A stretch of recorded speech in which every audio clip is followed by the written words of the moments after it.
All right, ladies and gentlemen, it's time for the Malzberg panel. We welcome you back, and joining us now is Jessica Tarlov, Democratic political consultant, political strategist at Douglas Schoen LLC, and Ford O'Connell, Republican strategist and political analyst. And earlier, ladies and gentlemen, we had James Woolsey on, the former head of the CIA, and he laughed.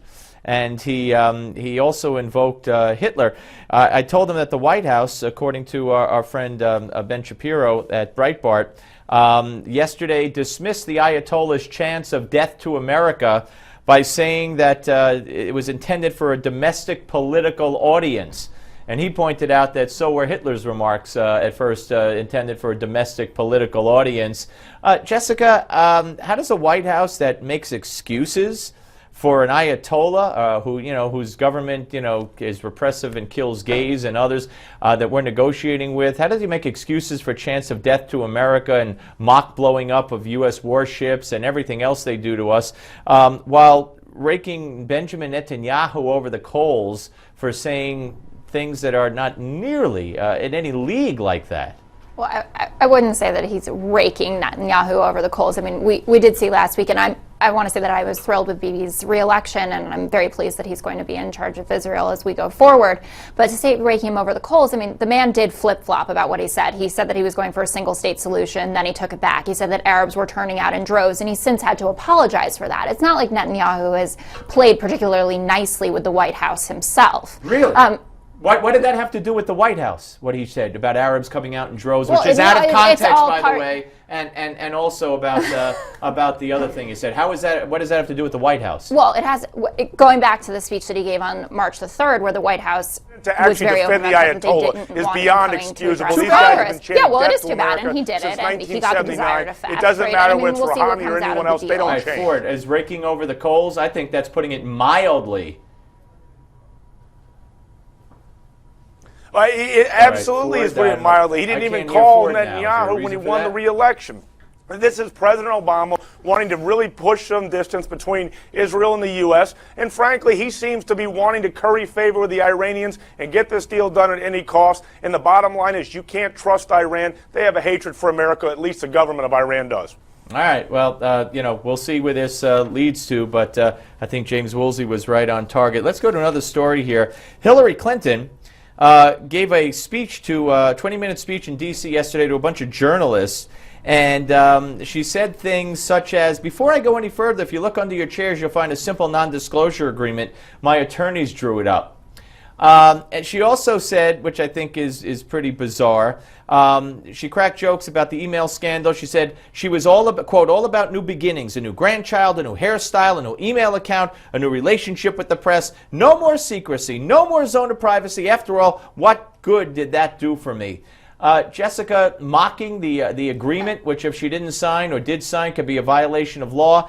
And now we're supposed to say, oh, all the secrecy, that's all over. Here's the new Hillary. Give me a break.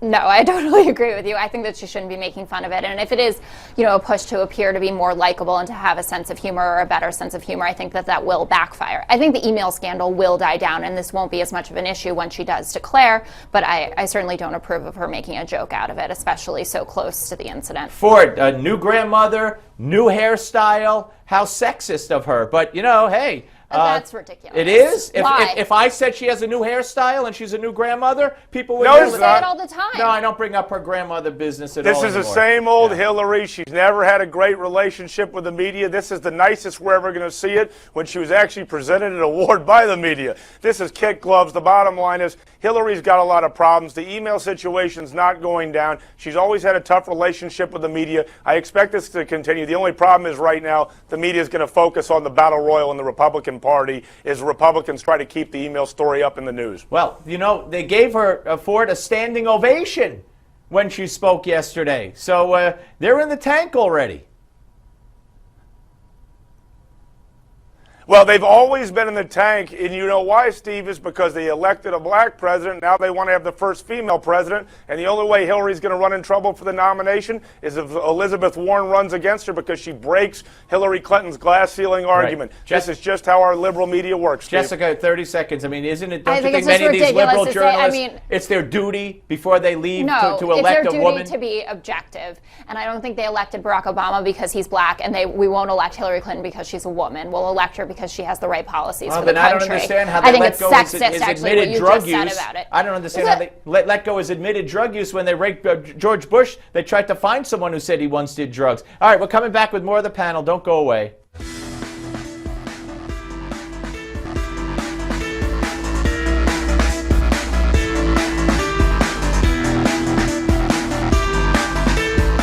All right, folks, part two of the Malzberg panel, Jessica Tarlov and Ford O'Connell. Let's move on to illegal immigration, and here we go again. 12,509 illegal kids already over the border in a second wave. These are under age 18 since October, making it the second biggest surge in history after last year's unprecedented movement of unaccompanied youths across the border. And Ford, I mean, it doesn't stop. We found out just recently a confirmation that the ICE, and others released hundreds and tens of thousands, I should say, of criminals into the United States. Let them stay here. We're talking about murderers and robbers and rapists. It doesn't end. No, it doesn't. Obviously, the Obama administration is using this as a political football. But let's understand something.